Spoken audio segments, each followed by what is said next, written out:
Embarking on the journey of business ownership transfer can be complicated and emotional, particularly with family entwined. Join me, Vincent Mastrovito, owner of Prometheus Partners, in Finishing Touches, the podcast that genuinely understands your challenges and aims to equip you with invaluable tips for a smooth business succession. By the end of each episode, you'll feel more confident and ready to guide your business into the next phase. Enjoy the podcast.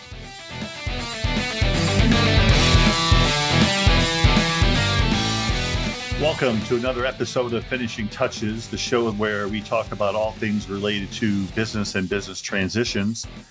And today we delve into the world of safety programs, inspections, training, and OSHA compliance. I'm your host, Vincent Mastrovito, and today we have a very special guest joining us, Jim Mattis. Jim is a graduate from Western Michigan University. Go Broncos, right? And has been a valuable member of the 360 safety team since 2017. We'll get him to expand on that a little bit. With his experience and belief in proactive safety programs, Jim has successfully fostered strong safety cultures, reduced compliance issues, and lowered injuries. So joining us from St. Clair Shores, Michigan, Jim lives a fulfilling life with his wife, Brittany, daughter, Rose, and their beloved golden doodle, Leo. I want to talk to you a little bit more also on that one, Jim. When he's not immersed in the world of safety, you can find Jim playing some hockey and some golf, attending some sporting events, and cherishing quality time, certainly with his family. During our conversation today, we'll be discussing the range of services Jim's organization offers, how they partner with various organizations, and the intriguing concept of a mock OSHA audit. Additionally, Jim will enlighten us further about their occupational health and safety management system. So grab a cup of coffee, some water, juice, whatever makes you happy. Sit back with a great learning and valuable insights from safety expert Jim Mattis. And without further ado, Jim, welcome to Finishing Touches. Glad to have you here today. Good morning. Excited to be here. Awesome. So let's talk first a little bit about, share us with our listeners, Jim, a little bit about the overview of the safety programs and services that you and your organization offer to businesses. So, a lot of times people are looking for guidance with their safety program. So maybe they had someone handling safety and they were there for a couple of years and they left. And then they find themselves in a position of, I don't really know where my safety program's at. It's in a binder. It's sat in the back of, the office for a couple months and we think it's going in a good direction, but then all of a sudden someone left, so we don't have that person anymore. Or sometimes an individual in HR may be kind of voluntold to handling safety. And, the fact of the matter is that they have a full-time job in HR. Safety is not something you really learn overnight either. They're really specialists in the HR side. So what we do is we kind of help facilitate the safety program by kind of creating transparency and almost creating a skeleton to a safety program so everyone in the organization understands how it works.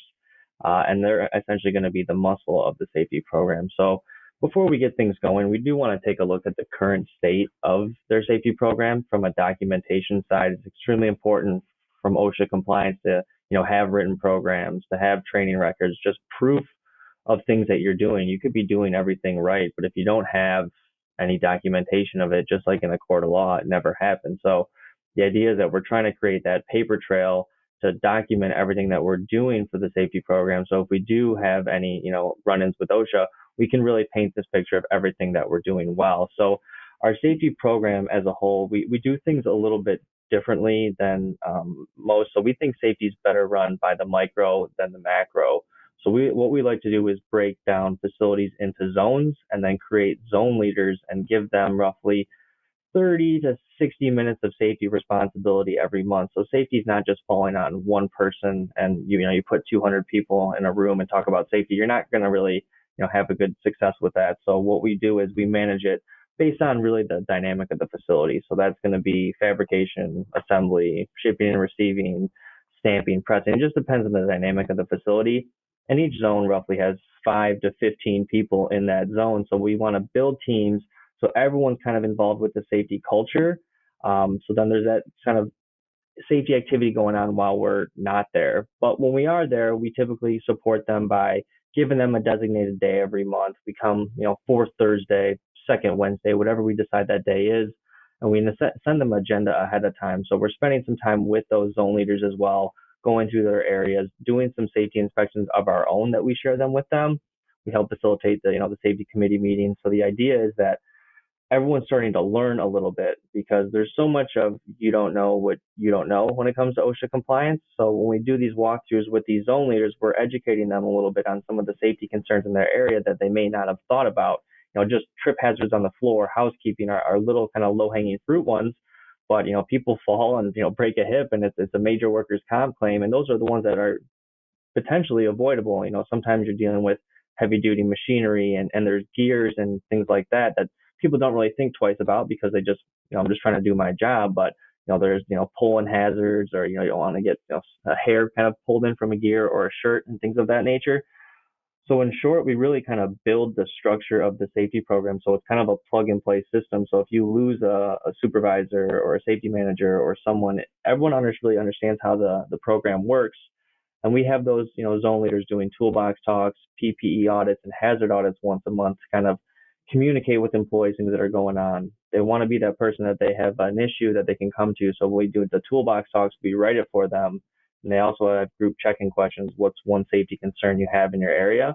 And we want each person in that toolbox talk to answer. So they're actually engaged with safety for roughly 15 minutes, if it even comes to that for the toolbox talk, and maybe less than that. So for us, it's building that program, having the safety committee meetings, doing training, whatever they need during their designated day. We send them the agenda ahead of time. And once we audit the facility and kind of do a walkthrough, we get a good understanding of what some of their concerns are and how we can kind of address them moving forward. But we're there to support them the whole time. So we always say there's no one who knows everything about OSHA compliance. I mean, the book is like 4 inches thick. And sometimes when we go on site, people ask us questions. They'll say, well, hey, how do I do this? Well, sometimes there's a couple different routes to doing things. So we want to be a little bit more strategic about what we can do and give them a couple different options so they can do what is kind of best fit for them. But I always say we have 4 full-time safety consultants on staff, and I always tell them, we're consultants, not insultants. So we want to work with people because inevitably when you're talking about safety, it's always kind of something that you're doing wrong.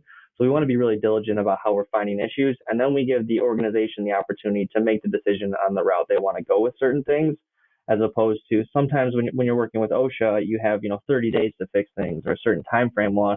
Sometimes may not have the capital to fix everything at once.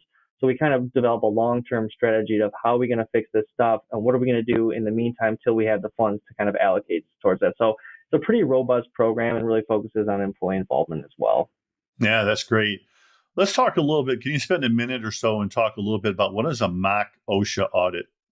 So, luckily or unluckily, we've dealt with a lot of these with our clients where OSHA has showed up unannounced to their facilities. So we have a good feel of how it works. So for us, what we've done is, create an offering where we're not OSHA. People can be proactive on their own and get a feel for some of the issues that they have in their facility, whether they're a new company to the area and they're not familiar with my OSHA, or they just want to be proactive and get a second set of eyes on things. They even could have a safety person, but they're like, all right, let's make sure we're not being complacent. Let's see, what they can do to assist us. So generally speaking, we can do the mock OSHA audit in one day.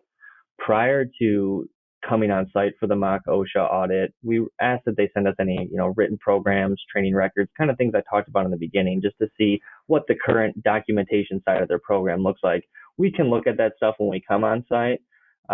If it's readily available is the keyword I want to use, but at the same time we would rather review it ahead of time so we can make the most of our time on site going through the facility and kind of assessing their equipment, machinery, and things like that. So generally speaking, it usually starts off we start right at the front door, right? We don't really tell people that we're working with to tell their employees that we're coming. We kind of want it to be run just as if OSHA showed up unannounced. So if they know we're coming, they clean up their workstations. It looks a little bit better where right? There's no fines or citations with us coming. Let's catch you off guard. So, start at the front desk, ask them a couple questions, just like, OSHA would show up. We don't want to let anyone in the facility blind. They want to make sure they kind of vet them out, get a feel for who they are before letting them into the facility.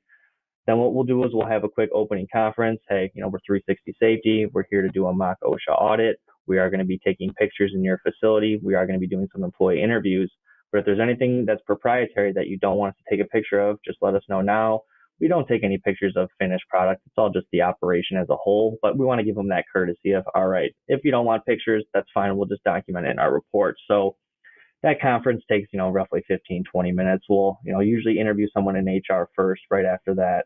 But then we'll go do a wall-to-wall inspection of the facility. So anytime we're walking around, we always want one person from the organization with us, whether that's, HR, safety, leadership. It doesn't matter one way or another. But we want to talk about some of the things that we're finding with them, because we do need a little bit of time to put the report together so they can maybe start fixing some of the stuff on their own. And it's supposed to be really an educational piece for them as well, where we're pointing things out, have them take pictures, have them take notes. So they're kind of learning and sharing information until they get their report. But what we do is we take a picture of anything that's considered an OSHA compliance violation in our report. Then what we do is we reference the OSHA standards so they understand why it's a violation. And then we're giving them a recommendation on how to fix it. And every item that we find, we also link back to OSHA's website so there can be some further clarification into the standard. So it's not just here's a picture, figure it out. It's here's the picture, here's a standard, here's a recommendation. So it's really cut and dry. There's not like, oh, I don't think that's the case. Well, here's the standard, and we're going to be a little bit harder on companies maybe than MyOSHA would be, or just OSHA as a whole. Depends if we're in Michigan or a different state. But at the same time, we would rather be overkill in what we're looking at than not doing enough. So that usually takes a full day. We'll interview a couple employees, ask them about management's commitment to safety, what they remember about safety training, have they done any emergency action plans, because you are required to do a fire and tornado drill once a year, which is a common thing that not a lot of people are doing. But the people need to know the difference between the fire alarm, when to go outside, and the tornado alarm, when to take shelter. You don't want to go outside when the tornado alarm is going off, right? So after that, we'll have a closing conference, kind of give them a couple, items to kind of walk away with. And then usually within about 2 weeks, we'll come back on site, give them a whole overview of the report. And we do send it to them ahead of time so they have an opportunity to review it. But the report, generally speaking, has kind of an overview summary of some of the questions we'll ask in the opening conference, more formality stuff that OSHA asks. Are you a union-based facility? What are your hours? How big is the facility? How long have you been in business? It's not as crucial as, the report itself, but then you'll get your safety inspection, which I talked about with the pictures and the standards. Then what we do is we're going to give them a top 5. So things that we think they should focus on right away. A real common one is, contractor safety programs. Contractors just kind of show up in buildings and do whatever they want, don't have training records, but whenever they're in your building, they do need to make sure someone keeps an eye on them. And then the last thing is just going to be a written programs completion graph. So do you have a written program for your hazard communication? Is it completed? Does it say MSDS still? Because if it does, then it's, it's not compliant. But we want to make sure you have a written program for everything that you're doing, then training on that program, and then reviewing it at least once a year. And if it's as simple as just a sign off saying it was reviewed, no changes, standards don't change drastically. But at the same time, if it says, 1999 on one of your written programs, shows that you haven't really looked at it in a while. So if they're looking at your written program first and then they're going to go out in your facility, they may be a little bit more invested in that topic if they see it maybe hasn't been touched in a while. So let's talk about how safety impacts a business when they're wanting certainly to increase value or transition out, right? You could have, if you don't have a solid safety program, in your mind, in your team's mind, how do you think it would be viewed by another buyer of the company when they come in and they don't really see solid safety processes and procedures? They've had some issues with OSHA. They certainly have a lot of incidences of accidents or whatnot, which certainly can impact their workers' comp coverage and stuff like that. Do you talk to owners a little bit about what that means to them when they go through that? Because that's really cash flow to the company, right? Yeah, absolutely. I mean, you kind of touched on it at first, with workers' comp, but we always say with increased safety is increased profit. So there's always those indirect costs associated with an injury, right? And that's usually 3 to 4 times claim cost. So you have that issue. But at the same time, but when people get hurt, you got to find a new person to do the job, lifetime to get them to that position. But then even on the workers' comp side, when you're having a ton of injuries, there's so much opportunity for savings if you have a minimum on your experience mod, where if you have a 1.0, 1.5 on your experience mod, all you're doing is losing dollars, but you don't even realize those dollars are there. So from a shareholder perspective, when we're putting these programs in, we can show them what their minimum mod could be and what we got to do to get there from an injury standpoint. And that's just dollars back in your pocket. And that's what the businesses are there for, right? So absolutely, I think when it comes to a profit side of things, if you're reducing your injuries and reducing those indirect costs affiliated with that, it's directly money back in that shareholder pocket. Well, I think it all ties in together when you're looking at growing a business or you're transitioning. It's going to happen one or the other for the most part, is that you want to take the business to kind of see where's my blind spots and where's my risks and stuff like that. And this is a big one, especially with larger companies, but even with smaller companies. You mentioned earlier about, you've got someone in each department that'll work fine with some of the larger companies, right? But when you get to the 3 to 10 person manufacturing company or construction company, you kind of have to limit that down, I would suspect, right? Yeah, I mean, the zones, maybe you'll have 1 or 2 people kind of doing it instead. But the nice part with the small group is that they're usually very tight knit. So everyone together is kind of all on the same page as long as things are kind of going in the right direction. So, and even too, with our mock OSHA audit, sometimes we assess facilities before you purchase them from someone else. And the machinery and the equipment's old, right? It's in really bad shape. So there's a ton of losings potentially that you could have from it because it's in such bad shape. It's going to require a ton of maintenance, things like that. So, the state of the facility, you may see the financial side of things, but, the state of the equipment is one thing you want to consider as well. Yeah. How do you guys ensure that your safety inspections are thorough and effective? That's a good question, but I feel pretty strongly. So one of the guys on our team is one of 6 individuals who hold all the certifications in the state of Michigan. So I'm usually trying to tell him to go a little bit faster when he's doing his audits. So he's been around the business for a while. Most of our safety managers on our team all started kind of on the ground floor, right? They understand manufacturing, they understand the operation as a whole. So they view it from how does this, a piece of equipment work from A to Z, and then what are the exposures affiliated, and then obviously us kind of supporting them on the back end. And we meet with our team once a month to kind of go over things, share knowledge, things that are going on in other organizations. So we try to be on top of it as much as possible to make sure we have the right offering. But usually our reports are very long, so I'm very confident that they're finding more than they need to when they're in these facilities. Awesome. Well, Jim, thanks so much for being here today. I know that our listeners will get a lot out of this. Certainly, if you want to reach out and connect with Jim and ask him any additional questions, you can. Jim, can you give people your email address or your phone number, please? Yeah, my cell phone number is 313-530-7400.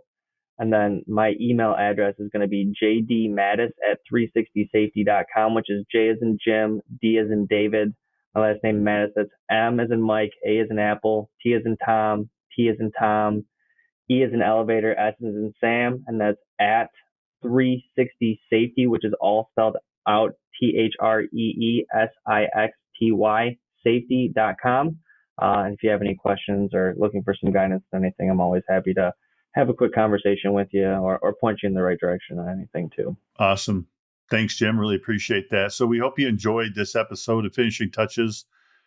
For even more content, check back to our website at PrometheusPartners.com. You can always check us out also on YouTube.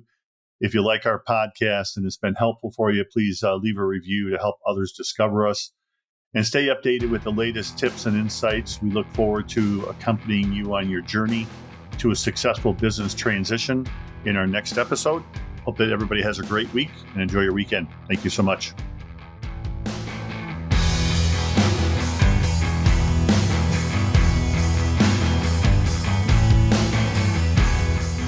That's a wrap on today's episode of Finishing Touches. For more information and guidance, head over to PrometheusPartners.com. Your feedback means the world to us, so please take a moment and leave a review of the podcast. You can stay in the loop or ask me a question by connecting with me on LinkedIn or visit our website and start a conversation with me. We look forward to accompanying you on your journey to a successful business transition in our next episode, and have a great week. Thank you so much.